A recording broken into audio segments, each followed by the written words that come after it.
అలా భగవంతుడు భూమిలో వచ్చి తెలియపరిచిన విధానాలన్నీ కూడా ప్రజలు గ్రహించకపోవటం, తర్వాత ముఖ్యంగా ఏమిటంటే భక్తి ఎందుకు చేస్తాడు మానవుడు? తన కోరికలు తీర్చుకోవడానికి భగవంతుడు సహాయం చేస్తాడని, తన కోరికలను నెరవేరుస్తాడని భగవంతుడు ఈ గురువు గోపురం గారిని తిరుగుతూ చేస్తూ ఉంటారు మానవుడు. అసలు నిజమేమిటి, అసలు సత్యమేమిటి అంటే ఆత్మ ప్రయాణం చేస్తూ రాయి దగ్గర మొదలుకొని లోహం, వృక్షం, క్రిమికీటకం మొదలైన ఈ పరిణామాలన్నీ అనుభవిస్తూ క్రిమికీటకాలలోంచి పక్షి జాతిలో ప్రవేశించి జలాచరాల్లో ప్రవేశించి తరువాత జంతువులో ప్రవేశించి ఈ ఆత్మ చివరి దశలో మానవ రూపంలో ప్రవేశిస్తుంది. ఎందుకు చేస్తుంది ఈ ప్రయాణం అంటే, భగవంతుడు మోహం అనే కోరికతో ఈ సృష్టి అంతా ఏర్పరచడం జరిగింది. అంటే నేనెవరు అని భగవంతుని యొక్క కోరిక. ఆ కోరిక మానవుడి దగ్గరకు వచ్చేటప్పటికి ఏమైంది? నాకేం కావాలి, నాకేమి ఈ ఆనందాన్ని అనుభవించడానికి, ఈ శుభ సంఖ్యలు భోగభాగ్యాలు అనుభవించడానికి నాకేం కావాలి అనే భ్రాంతిలో మునిగిపోతుంది ఈ ఆత్మ. ఈ దేహమే శాశ్వతమన్న పద్ధతిలో జీవించడం ప్రారంభించి ఈ ఆత్మ సత్యం గ్రహించలేకుండా జీవనయాలను సాగిస్తుంది. కాబట్టి భగవంతుడు సర్వ మతముల యొక్క సారాంశము తెలుపుట కొరకు సర్వ రూపముల యొక్క శక్తిని క్రోడీకరించుకొని ప్రేమయే ఒక రూపముగా ధరించి ఈ యుగావతారుడై మెహర్ బాబా అనే నామంతో మన మధ్యకు వచ్చి ఆత్మలుగా మనలను వేడుకొలుపుటకు ఎన్నో అవకాశాలు కల్పించాడు మెహర్ బాబా. కానీ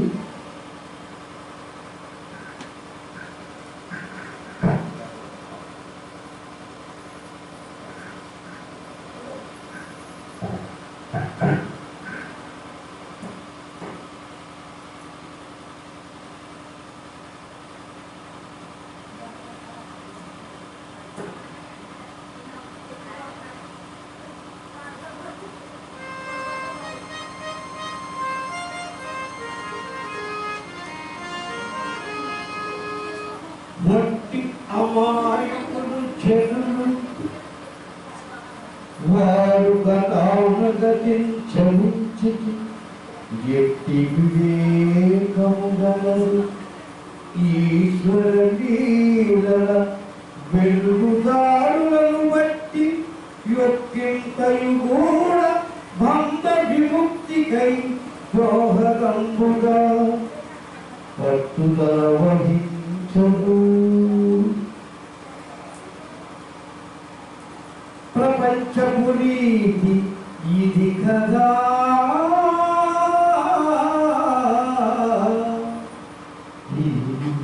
ప్రపంచపు రీతి ఇది కదా. వాటి అమాయకుడు చెరువు వారు ఈ జన్మలకు కారణమేమిటి అని ఒక్కసారి కూడా ఆలోచించారు.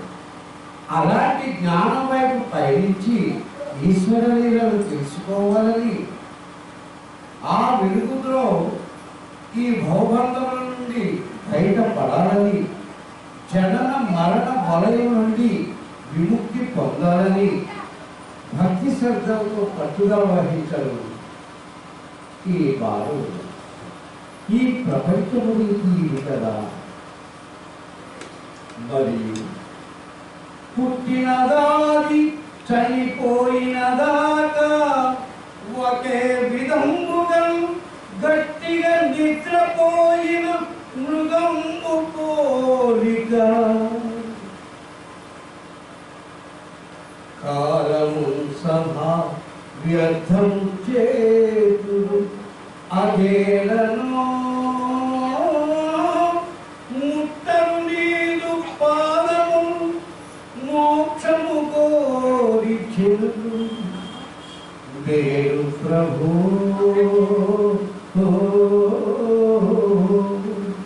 అదేమిటో పుట్టినది మొదలు చనిపో వరకు ఒకే రీతిగా గట్టిగా నిద్రపో మృగం వలె కాలం వ్యర్థం చేస్తారే కానీ జీవితంలో ఒక్కసారైనా నీ పాదాల చెంత చేరి మోక్షం పొందాలనే ఆ ఆలోచనే రాదు. ఒకవేళ అలా ఆలోచించినా గమ్యం వైపు పయనిద్దామన్నా ఆ దారిలో తెలిస్తే కదా. భగవంతుడు కోపం అనే కోరికతో పంచభూతాల కలయికతో ఒక ఇల్లు ఏర్పాటు చేసుకున్నారు. అదే ఈ మానవదేవుడు. దానిలో ఆత్మగా చేరి తానెవరో తెలుసుకోవాలని ప్రయత్నం చేస్తూ ఉంటాడు. మానవుడు తానెవరో తెలియకనే దేవుడి ఏర్పాటు చేసుకున్న ఆ ఇల్లే తాననుకొని శరీరం మరియు ఇంద్రియాలతో తాదాత్మ్యత చెంది నా ఇల్లు, నా వారు, నా భార్య, నా పిల్లలు అన్న ఆశతో కూలిపోయి అసలు సంగతి మర్చిపోయి నా ఇల్లు అని ఉల్లాసపడిపోతూ ఉంటాడు. అసలు వీరెవరు ఎవరు? అజ్ఞానమే మానవుడు, జ్ఞానంలో వేడుకుంటేనే భగవంతుడు. మరి ఈ అజ్ఞానం విడిచిపెట్టి ఎప్పుడు జ్ఞానంలో ప్రవేశించడం ఎలా జరుగుతుంది? అందుకే ఈ యుగావతారుడైన మెహర్ బాబా మన మధ్యకు వచ్చింది మనల్ని వేడుకోవటానికి. ఈ సత్యం తెలుసుకుని సత్య ధర్మ శాంతి ప్రేమహితముగా మానవుడు జీవించినప్పుడు తప్పనిసరిగా ఇల్లు చేరుకుంటారు.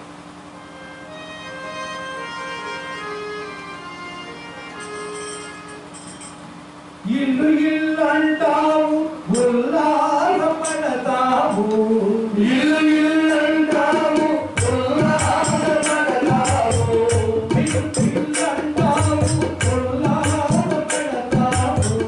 ఇల్లు ఇల్లంటావు, ఉల్లాసపడతావు. ఇల్లు ఎక్కడో తెలుసా? ఈ లక్ష్యమేమిటో తెలుసా? ఇల్లు ఎక్కడో తెలుసా? ఈ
భగవంతుడు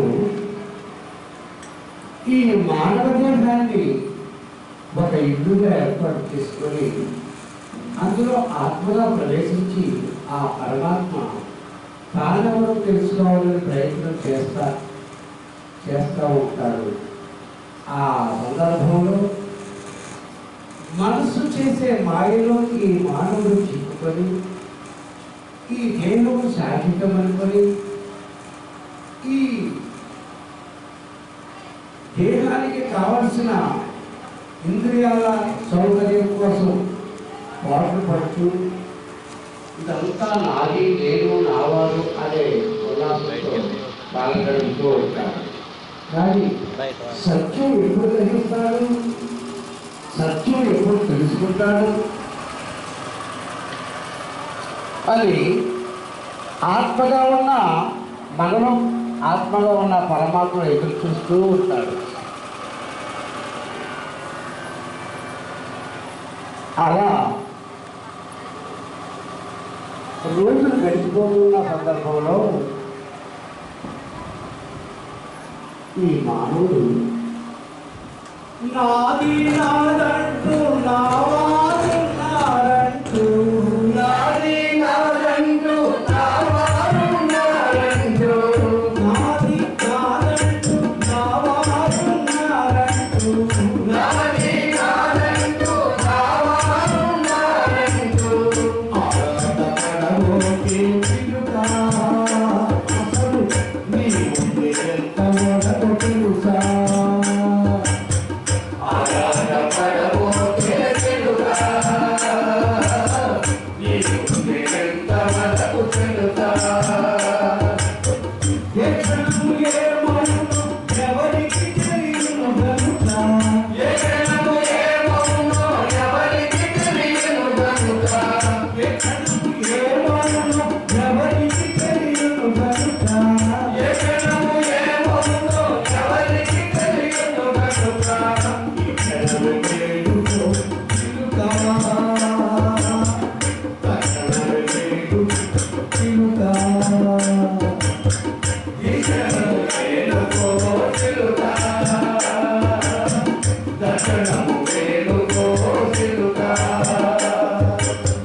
What's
భగవంతుడు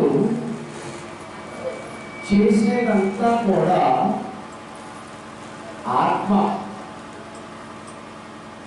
వేడుకలకు ఆత్మలే పరమాత్మను ఐక్యం చేయడం కోసమే నిరంతరం ప్రయత్నం చేస్తూ ఉంటాడు.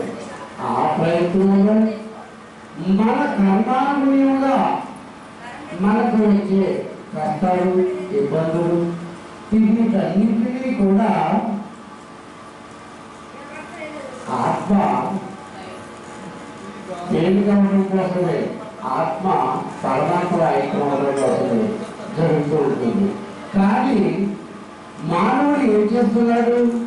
ఆ కష్టాల నుండి రక్షించమని భగవంతుడు వేడుకుంటున్నాడు. ఆ కష్టాల నుండి రక్షిస్తే మరి ఆత్మ ఎప్పుడు పునరుద్ధరిస్తుంది? ఆత్మ ఎప్పుడు ఈ జన్మ ఫలం నుంచి బయటపడుతుంది? అందుకని భగవంతుడు నిజంగా ఆపద నుండి రక్షిస్తే, కష్టాల నుండి రక్షిస్తే ఆత్మల వల్ల జన్మకు పంపడానికి అవకాశం కల్పించినట్టే లెక్క వస్తుంది. అందుకని ఈ సత్యం తెలుసుకుంటే, ఈ సత్యం గ్రహిస్తే మనకు కష్టాలే ఒక వరముగా ఇచ్చాడు భగవంతుడు. ఆ కష్టాలు అనుభవించి భగవంతుని నిత్యం స్మరణ చేస్తూ ఉంటే అదృష్టవంతులైన వారు గమ్యం చేరటానికి ఇది మంచి అవకాశం. కాబట్టి అవతార్ మే హై బాబా की जय, प्रेम अवतार में है बाबा की जय, मौला अवतार में है बाबा की जय।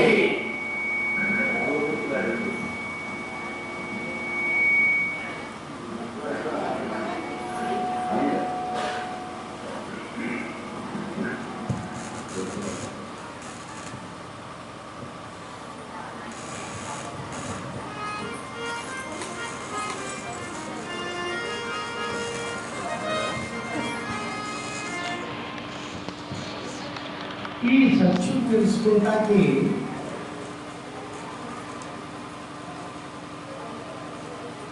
తెలియనించేందుకు మనం ఏదో చేసాం. ఈ యుగావతారుడు మనకు తెలియపరిచిన విధానం గ్రహించిన వారు ఎవరైనా సరే ఈ జీవితం నుండి బయటపడే విధానం కోసమే ప్రయత్నం చేస్తూ ఉండాలి. దానికి మూలం ఏమిటి? నాది నాదనుకున్నది నశించి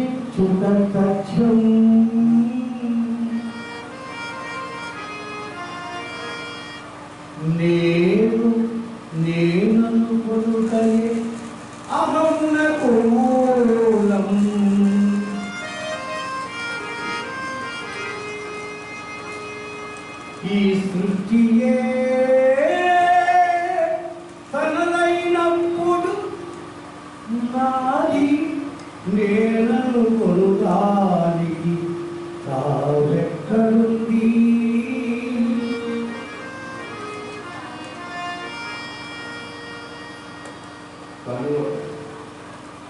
కనుక దినమైతే ఆ దినమునకు పగల్ వేయి అను చీకటి వెలుగులే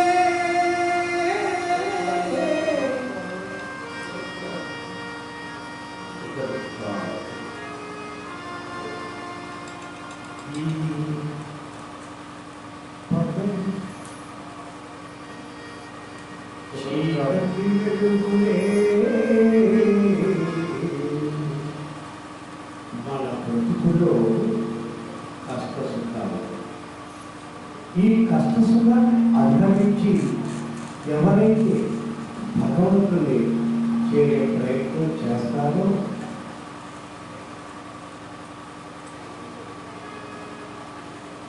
ఇదంతా కూడా భగవంతుడు ఆడే ప్రోక్షించినాక మన జీవితం అని గ్రహించగలుగుతారు.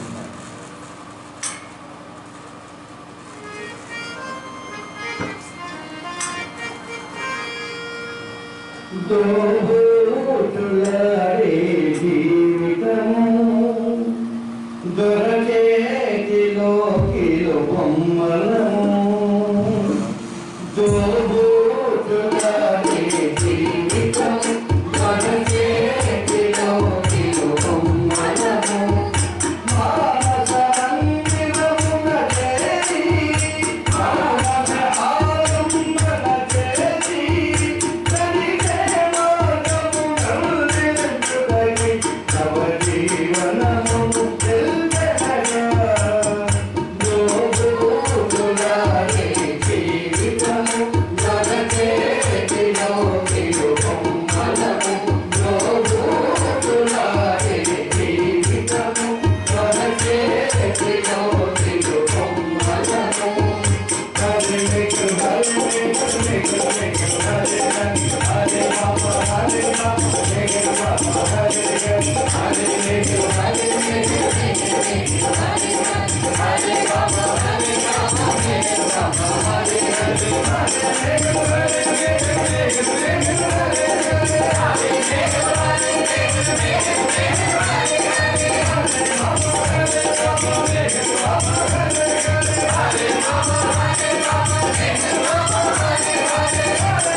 Thank you.